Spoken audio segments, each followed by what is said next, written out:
Мұсылмандарға крещение мейрамында суға түсуге бола ма? Дәл сол күні, дәл сол уақытта, сол мереке тұтып суға түсуге ислам өте қатаң түрде тыйым салады. Неге?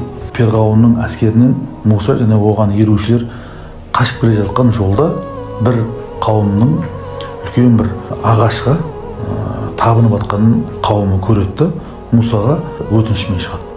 Муса дейді, олардың құдайлары белгілі, мінәжат айтатын орындары да белгілі. Бізде құдайымыз белгісіз, орында арнайы орын жоқ.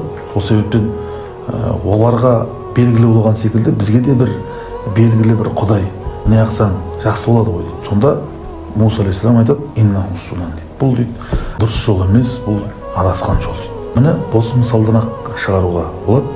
Жалпы басқа дін өкілдерінің мереке ретінде, болмаса құлшылық ретінде тағайындалған әрекеттерді мұсылмандар үшін орындау үзілді-кесілді тыйым салынады.